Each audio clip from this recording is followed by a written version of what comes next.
featuring Dr. Michael Ventris, meteorologist Sean Pratt, and your host, Colin Golzinski. Welcome back, everyone. Fantasy Football Weather Guys here for another midsummer recording podcast. We're going to come with you today with a mock draft of our league setup. Again, we have meteorologist Sean Bratton and meteorologist Mike Ventris. How are you guys doing?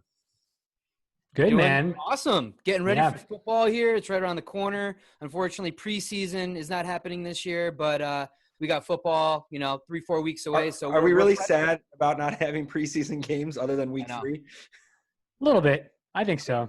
I don't know about you guys. I watch preseason football pretty avidly.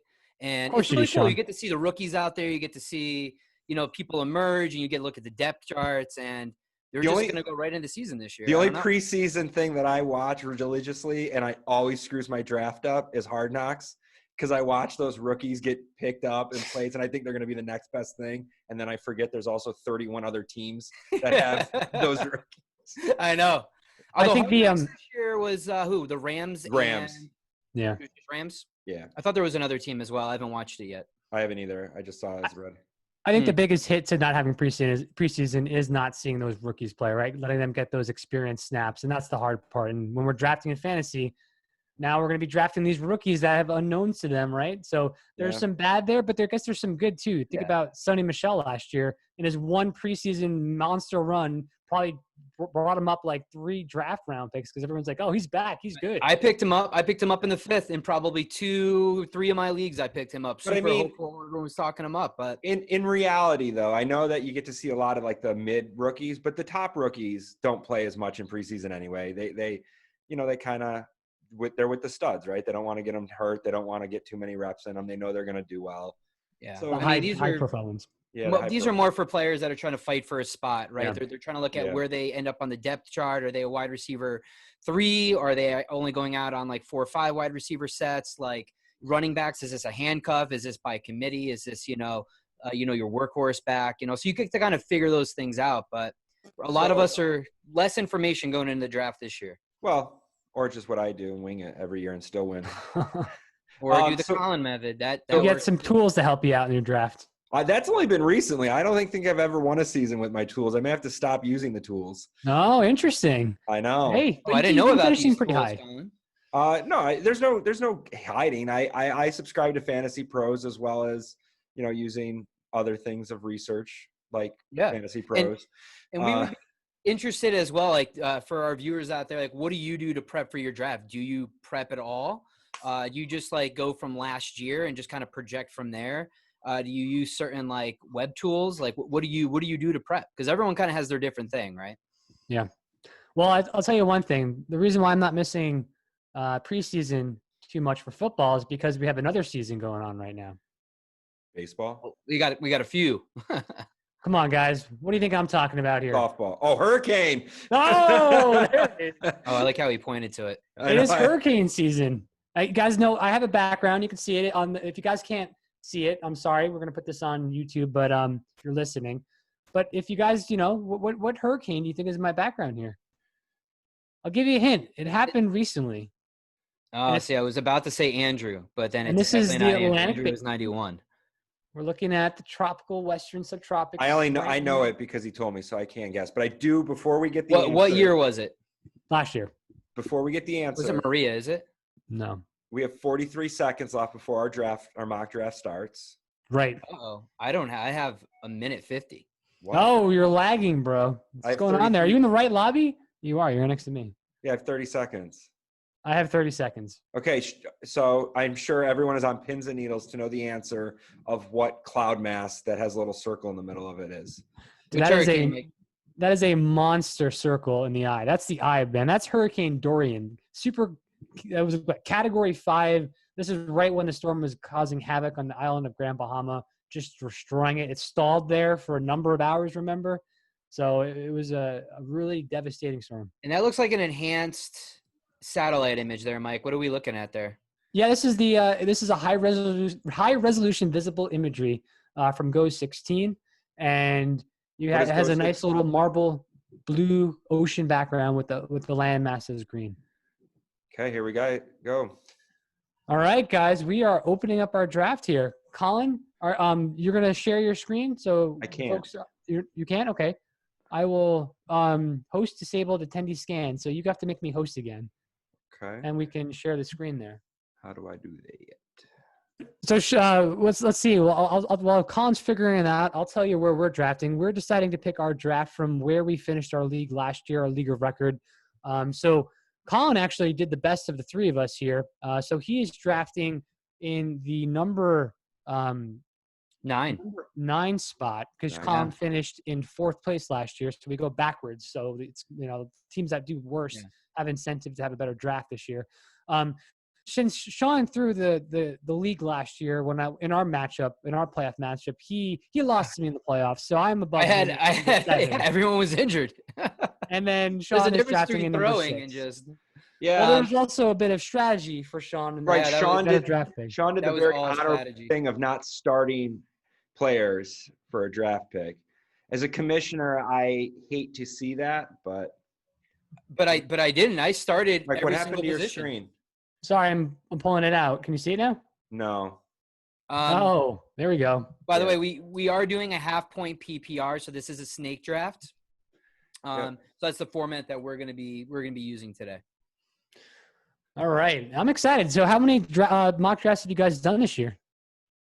Not as many as usual. I think it's just without preseason, I feel like the getting into the football vibe is a little bit more delayed this year. So is that 20 then? Oh God, like at least 30 or 40, Colin. There you go. Get with it here. I actually use the Fantasy Pros mock draft tool where you can do it really quick and easy, get a grading right off the bat. I like that tool. It's been doing pretty good. I feel like I've at least been finishing first in a couple of my drafts with that tool. So, and we're off.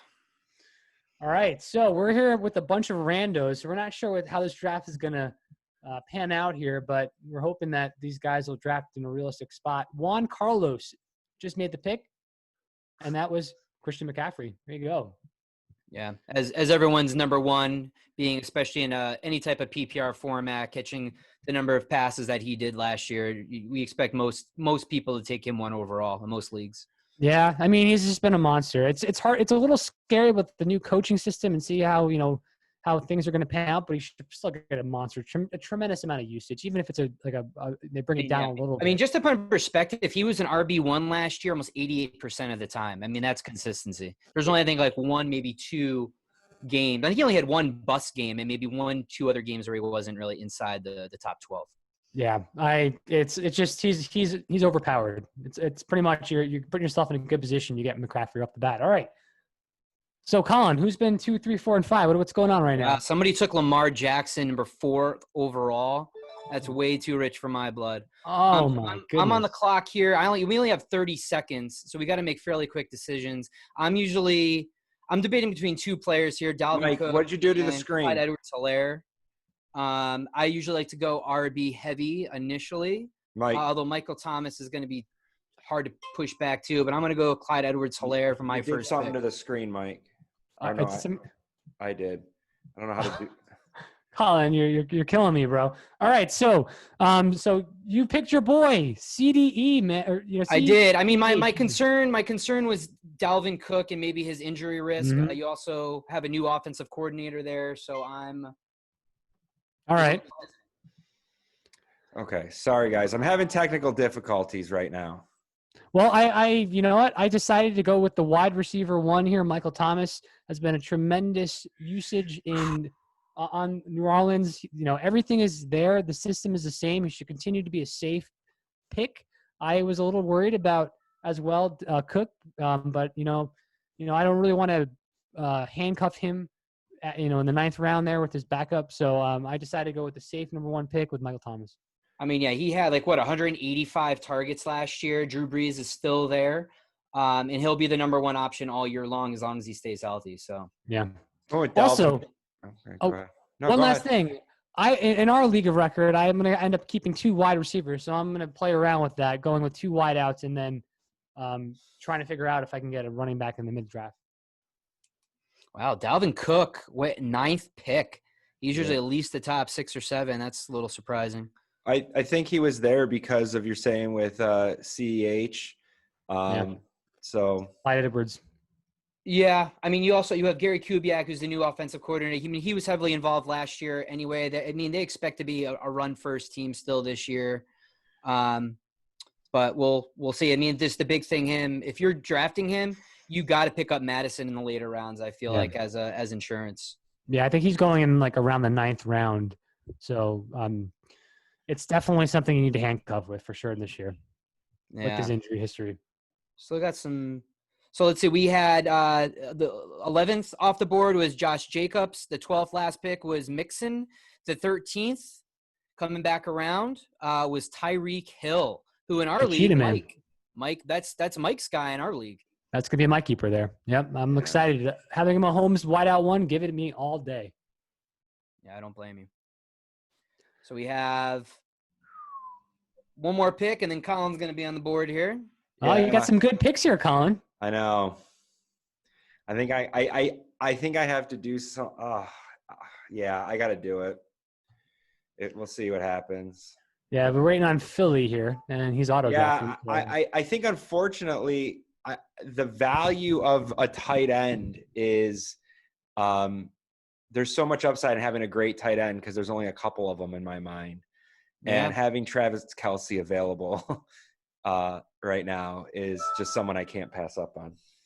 There you go. So since I'm trying to recreate a little bit of my draft, obviously in this position, there's 2 top running backs. I love Kenny Drake and I love Miles Sanders here. I like the opportunities that both running backs present. And I would buy in here if this was not a draft that we're going to be doing. But since I'm trying to make this a little bit closer to our draft, I'm going to end up snagging George Kittle here. And I like Kittle this year because of the injuries that's going on in the wideout corps. He's going to be a big target in San Fran. Yeah, and Mike, I agree with you. I'm going to piggyback off of what you said. Kenyon Drake and Miles Sanders are the 2 guys I'm looking at. I'm going to go RB again here. I want somebody that's going to be a potential workhorse back, established in the system last year, and is an awesome pass catcher. I think he's going to get a ton of receptions. And I'm going Miles Sanders. I love the 30-second draft pick time. It's quick. I think I want to institute that in my league. Dude, there's a lot of buzz about Miles Sanders this year as a running back one. I mean, a lot of good news coming out of the coaching staff there. They're planning on using him as a workhorse. They're saying at least 16 touches a game. So off the board after Sean's pick was Kendrick Drake went. Who's been proven monster. He's on a 1-year contract this year, so he's playing for something again. And I think he showed enough juice, and he's going to, he was really suppressed out in Miami. And you got to understand, it's not his talent. It's the damn coach, who's the coach of the Jets now, who drives me nuts. I think DeAndre Hopkins going the next at the 21st pick is a steal in my mind. Why do you think it's a steal? I feel like he's going to have I feel like he's great. I feel with Fitzgerald on the other side, you're going to have 2 now for Murray. He's never had that ability in my mind. And I think both of them can be dynamic, and they're not going to be able to have the stud coverage against them. Someone's going to be open. And don't forget about Christian Kirk. He's there too. Christian Kirk is there. That's the thing with the Cardinals this year is they could have Kingsbury there likes to go multiple wide receiver sets. So you could have 4 or 5 wide receivers. Hopkins demanded 25-30% of the passes from Watson last year. So I don't know if he's going to get the same volume, but he's a big playmaker, so he can make things happen. I think. All right, where are we in the draft here? Yeah, sorry. 27. 27th pick. Guy named Jay's going 3rd round. Aaron Jones, Thielen, Connors, and Robinson are all gone. Wide receiver for Chicago, Robinson. Yep. Still a lot of talent on the board. Someone took Mahomes. Oh, we forgot the first quarterback. Mahomes got taken. No, Second quarterback. So a lot of early quarterbacks going here. I'll say this. The first quarterback. Lamar Jackson. First round. First round, 4th pick. When I was having my technical difficulties, yeah. Yeah, which I think is way too early. There's a little risk. He has a good baseline, but the upside potential, I think, with Lamar Jackson, I don't know if you're going to get the same thing with how many he had, like 38 touchdowns last year. I don't know, that may be hard to do again, but. So I learned Mike actually really helped me. We co-managed a team with the quarterback, and I don't think drafting a quarterback in the first 4 or 5 rounds, even in a 12-person league, even makes sense anymore. You only got a couple top guys, and you're always going to have decent in the middle. And I think that talent's flooded in the middle for a good, decent 20, 30 point. Oh, my turn. Hold on. Sean's turn. It's Sean's turn. Yeah. Our turns are coming up here. I'm looking here. I went RB heavy early, and we have some good solid options. It's going to be a while before I come back again. So you got to kind of take the guy, that you're feeling good about. I'm actually going to take a shot here. We got Big Ben back. Juju Smith-Schuster 2 years ago was a number 1 wide receiver. He struggled last year, but I think he could be a workhorse wide receiver. Going to get a ton of receptions as long as Roethlisberger stays healthy. So I'm going. So before Juju. Sean, we've Le'Veon Bell, Godwin, Evans, and Galladay were all taken before Smith-Schuster. All right, so I'm up on the clock here, and he is actually going to be a keeper of mine as well. So I'm thinking Odell Beckham Jr. comes back, and he comes back in a big way this year. He played injured last year. He was hurt. He was banged up. There's still the issue of the quarterback play and how accurate he's going to be, but Odell is going to get the ball, and I'm thinking he's going to have a bounce back the year. So I'm keeping Odell. Since you I got have some coaching changes there too, so that could kind of shake things up either positive or negatively. You got Alex Van Pelt now as the OC there, and he may get things going for Mayfield. Yeah. Oh, we lost a guy. Colin, who did you pick up there? I picked up a Melvin Gordon, seeing what he's going to do with Denver this year. I feel like he may have a resurgence. Yeah, for He's sure. definitely the running back 1. Yep. And I knew that I was coming around. The running backs that I only had one so far. I had a Dalvin Cook. The other one was Todd Gurley or Jonathan Taylor on the board. I took a risk with Melvin Gordon, but there could be upside there. And I'm picking in 4 more picks I'm going to start my wide receivers. And I'm looking at Calvin Ridley, Cooper Kupp, A.J. Brown. So there's still some people on the board that are worth it. Yeah, All you're right. up here in a few picks. And with me, I have my 0 running back strategy at play right now. So it's all obvious where I'm going with my next couple picks, and there's a couple interesting names on the board here that I'm going to have to pay attention to and take a risk on. Yeah. There's A.J. Brown off the board, 39th pick overall. Collins up. Monster year of a rookie last year. He's going to be – and with the quarterback situation staying the same in Tennessee, he's going to do well there. It's all going to come down to touchdowns for A.J. Brown because he only had 60-something receptions, 60 or 70 receptions. So that's still good, but he's got to get touchdowns. So we'll see what Tannehill does. Kupp kind of screwed me a little bit last year, I feel, in one of my leagues. But I feel that he's still pretty explosive. And I think that – I don't know. I just went with him. I'm having second guesses on it. I always have buyer's remorse when I draft. That's my hesitation. No, I mean, Kupp's is solid. I mean, you're in a really good, powerful offense. Cooks is gone there. Kupp's is that possession receiver, slot receiver. Who did you take there, Mike? I went on with my rookie sensation that we talked about in our previous podcast, Jonathan Taylor, the New Jersey boy, Indianapolis Colts. They got the best line in football. There's just he was the best all-talented running back coming out of the draft this year. And you know what? He's got Marlon Mack to deal with, but I do think that he is going to get a good sizable amount of that work, and he's going to return on value. And I think he's one of those guys who has upside to be within the top 10 running back at the end of the year. Okay. So Jonathan Taylor, you're going with a rookie. That's right. As your RB1. Okay. I went with DJ Chark. This is somebody who's going to be dependent on the the offense of Jacksonville. I'm not super excited about overall. I'm not super excited about Fournette. I think he's going to be a variable. I know that he kind of did better last year, but DJ Chark is somebody that really showed his talent. Big body wide receiver, could get downfield. Gardner Minshew's got to get him the ball, but I think that happens this year, and I think he's the one of the lone stars on that team. You got to understand that the defense on Jacksonville is going to be so bad this year. They're just going to be playing behind all the time. So you know that there's going to be a ton of passes going around in the offense to try to keep up with the score. So he's a good pick. And that's one thing to consider when drafting too, if you know, especially offensive players, obviously, is how is their defense, right? Like if they're going to be ahead a lot, they're going to be running the ball a lot. But if they're going to be playing from behind, they're going to need to shoot the ball and just try to, you know, play catch up all the time. So off the board after your pick, Sean, was Gurley, Ridley, Fournette, and Metcalf. And Metcalf's a good pick. I like Metcalf Ingram this year. Just got picked up. We're in the 5th round. I just want to say something. You know, I had the opportunity to pick up Todd Gurley, and I went with the rookie Jonathan Taylor over Gurley. And I'm just worried about Gurley's and his health. You know, the fact that the Rams walked away from him this year, it just makes me feel unsettled. You know, I know there's risk with the rookie running back, but I know the talent's there and the line's there, so that's why I shied away from Gurley this year. Yeah, I'm not high on Gurley this year. I mean, it's just a huge injury risk for me in that offense. It's just not somebody who I feel. I mean, he would have been my 3rd RB, and he has, you know, he obviously could get the job done. So I would have maybe drafted him there. But as my RB 1 or 2, I just don't have confidence enough.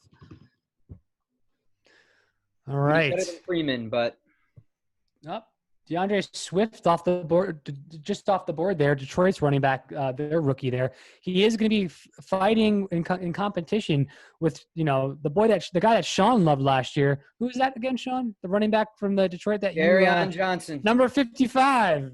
Kerryon, he failed it, man. It was just a bust of a year, but he also was hurt, so it's hard for him to actually, you know, show off what he had there. You know, when he had some good bursts, but it's a tough year with the running backs in Detroit. I was going to take it was, and they haven't had an RB, a successful really RB since Barry Sanders since the early 2000s. You got to stay away from them. I was going to draft Johnson. I was going to take him. I'm going to go a little bit on a hunch here. I think Kareem Hunt, especially in a PPR league, is going to get a lot of work in the passing game. Nick Chubb has not been as efficient near the goal line. Kareem Hunt may be able to provide a difference maker. So between his catching ability, he's actually taking reps with the wide receivers right now.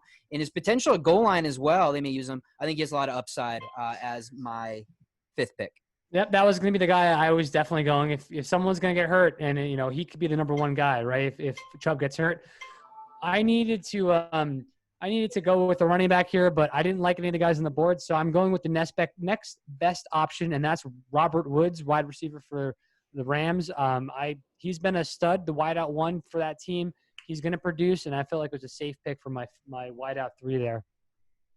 Yeah, for sure.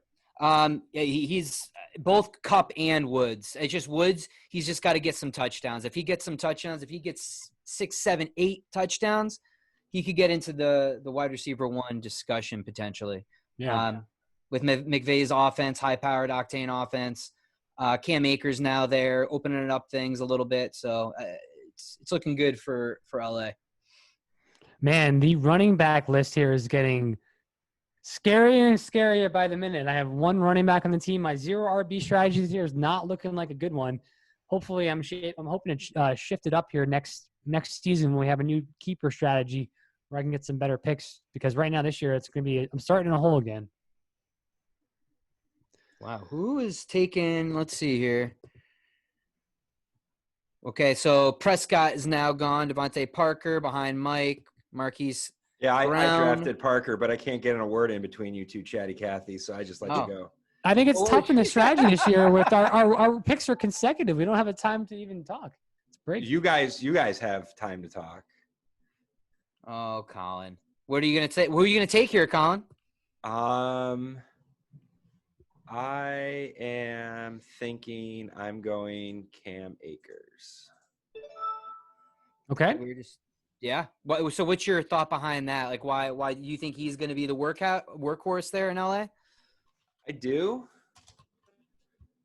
I don't know. I also just took him because Mike was saying that he wants to he's not drafting, so I was trying to screw him over a little bit. Well, I was not picking Cam Akers, which is good news. So I'm going with my first quarterback here, Kyler Murray, Rookie of the Year. I think that the offense is primed to gel there. It's coming off of his sophomore year. He put up a great year in the first year. I think he's only getting better here, and I think he's got a chance to be that next top elite quarterback. So I went with Kyler Murray.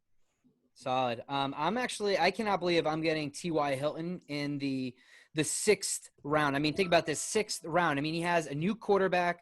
Brissett is not there anymore. Phillip Rivers is the new guy in town. They'll be slinging it. And I think T.Y. Hilton's going to be the number 1 target for him coming in. I think he's going to be a safe pick here at the number 6 spot with a really high floor. Well, Cam Akers being a rookie also and not having, I feel like there could be some upside there too. Going back to my pick. Oh, of course. I mean, there's a ton of upside. He could be the new Todd Gurley, but then he could also be sharing from a committee approach. So it's a boom or bust type of thing. You did nail it on the head. There's a lot of words out in the Rams organization that they are going to be going with the committee. So he might not get the full amount of work that he needs to achieve his value at the current draft pick. Wow. Now this is when things get a little bit, when players that, you foresee are starting to come off, and now you got to get to the nitty gritty. Yep. Who to choose. Yeah, and I'm struggling here with the running back position. It's going to be I got some tricks up the sleeve, though, so I'm not too worried. Ronald Jones just got taken. That was the guy that I was actually considering with Tom Brady coming in at the running back. He's probably get most of the work there with the passing back work. Ronald Jones could be one of those guys that overachieves this year because of the system he's getting put into, all because of the Brady factor. I completely agree. And he could get a little more passing work. Tom Brady does efficiently use his running backs. I think Ronald Jones things open up a little bit with Tom Brady behind center. So yeah, he definitely had some potential.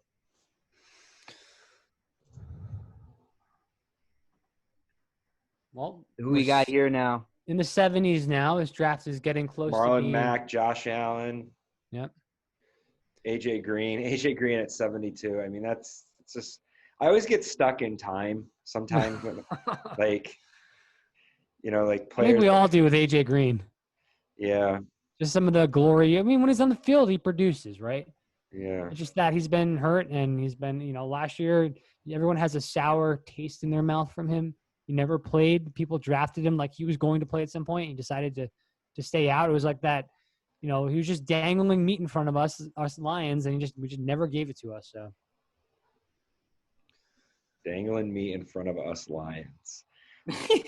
For our listeners, I think we should need to start a Mikeism blog. Yes, I agree. I make the best sayings, man. That's how I do it. I make you hear me. You should hear me on my Call of Duty streams. By the way, shameless plug, follow me on Twitch, MJ Adventures. You guys can see Colin and I slaying out on Call of Duty. All right. I'm finally taking my QB here. He got injured a little bit last year, but he is still in a very pass-heavy, high-octane offense. Drew Brees throwing to now Emmanuel Sanders on that team. You got Michael Thomas. You got Cook. You got Alvin Kamara. A lot of weapons for Drew Brees. High completion percentage. A lot of passes thrown. He is my quarterback. I was actually going to draft him. All right, guys. I'm going with the running back here. I'm going with the rookie from the Baltimore Ravens, J.K. Dobbins, as my running back 2. I am going with 2 rookie running backs this year. Wow. As my starting running backs. Never a good recipe there when you go in to take a risk like that. But you know what? I like the system he's in. I think he's got talent, and I think he's going to take over Mark Ingram this year at some point. But I might be in like 6th or 7th place at that, or last place, because he doesn't play the first part of the season. I'm gonna take Burita. I think he's gonna be behind Jordan Howard in touches, but he's gonna be the passing down back. I think there's upside there. Yeah, and yeah, we still don't know who's gonna be. It's between Jordan Howard and Burita there, and we still don't know for sure. But we know that this offense can outspread the ball around a little bit with Parker, Gesicki there, Preston Williams. So they may open up the pass or the running game a little bit for Miami. It could happen. All right, guys. I think we're gonna have to do one more pick here each, and then close it out because we're running out of time here. And well, let's just complete our full roster. One more pick would. Yeah, I guess. Yeah. And we'll omit the kicker and defense here. So yeah, I got to get a quarterback. I know who I'm going to go with what's left on the board. Okay, so what you said, Mike? What are we doing? One more pick? We'll do our last. Yep, this is our last full round here, and then we'll do a lesson learned, and then finish this up within 5 to 8 minutes, and then we'll we'll end it there. We'll get ready for the next one here. And we'll try to post our draft grades on Twitter or something for our followers. Tell you right now, my draft grade is not going to be good because I was in the mindset of. I guess it wouldn't even matter for our draft grades because we're not even going to finish the draft. Yeah. Interesting. There's Kerryon Johnson at pick 109, still on the board, along with Tevin Coleman, Tariq Cohen, Darrell Henderson. All at the later round. A lot of question marks when you get to this round. With running, it's just hard. There's a lot of question marks. Interesting. Philip Lindsay still out there as the pass catching back from Melvin Gordon. I think Gordon's going to take a lot of that pass catching work now. I think Lindsay's going to have a little bit more of a limited role, and may not get the touches you may expect. But also, you never know with Gordon's injury risk. If he gets injured, Lindsay can take over. Yeah. Well, I got to do it. Even though this is for fun, I'm going to take the Tom Brady, Tampa Bay Tom Brady as my quarterback. Got him at a little bit above his average draft pick, or below as a value. You know what? If we're keeping the dinosaur train going, I'm picking up Adrian Peterson with my running back pick. Now that Darius Geis has been released from the Washington Football Club, I think that there's a role there for Peterson to get volume, even though it's a crappy football team. Yeah. I'm going Gesicki here with my tight end for the Miami Dolphins. He's out of Penn State. Athletic profiles off the charts. Huge potential. You may have Tua there. You don't know who the QB is, but I think no matter who it is, he's going to get volume. So I'm going with Mike Gesicki. All right. So we're going to stop our draft there just because of time. Colin, how do you feel about your draft? I feel like I did horrible. First draft of the year, man. We just got to get the cobwebs shaken out. I usually never mock draft. So this is It's different. It's different, but I always find, I guess I can see the value in it, but you can never completely mimic your setting in a keeper league with the players off the board. No. And I think the way people draft is so dynamic and they have their own little weird things of why they do it. So it helps to get value of where you think people are going to be, but I don't think there's real true value, honestly, in mock draft. Well, I think from a strategy, if you want to go in with a strategy, you get to kind of test that strategy out and what works for you. But what he said about keeper leagues and doing mocks is tough. True. But if you're doing redraft, it's a way to go because you can test out each position and location in the draft order and see how you do. Sean, how'd you think of you with your draft here? I'm happy. I'm happy with the draft overall. I think I have some upside with some young players. I have some veterans in there that I think are going to provide a good floor. If that was my draft, I'd definitely be, I think, pretty happy. That's awesome. For me, the wide receivers I like a lot. I think my team was solid from, if you look at the quarterback, the tight end, the wideouts, the running backs were weak. And that's what is going to happen at the zero RB strategy this year. You're going to get into those guys that you need to just kind of take a big pool. Maybe you have to have like 4 running backs on your bench and then try to find out, eventually like weed out the warts essentially and, be an active player on the free agent. Is that another saying of Mike, weed out the warts? Weed out the warts. And what was the first one? I was feeding the lions. Hanging meat to feed the lion, right? What was it? Hanging meat, Mike? Dangling some meat in front of us. Dangling meat for the lions, yes. It's for the lions. Us lions. Us lions. There you go. Well, as always, it's great to, talk fantasy, hang out with you guys. So, yeah, man. Yeah, and just a plug, we're still working on improving a lot of products for you guys out there. So we'll probably do another one of these before the season starts and kind of give you a little preview of what we have in store for you guys this season. I think everyone will like it. It'll be helpful. Follow us again on our Twitter, Facebook, and Instagram. Instagram, we're not as active. We'll get there. But Twitter. You need to hire someone for that. Yeah. Anyone want to have an unpaid internship? No. Yeah. Twitter. No, true. at FFWeatherguys. And, be safe, have fun. Hopefully we'll get a season. We'll keep you updated. Okay, man. And yep, for sure. Mike or Sean, anything else? No. Again, we'll be plugging another podcast here soon, just once we get things up and running a little bit more. But everyone stay safe out there, and looking forward to football season. And watch out for the Hurricanes. They're coming. See you guys.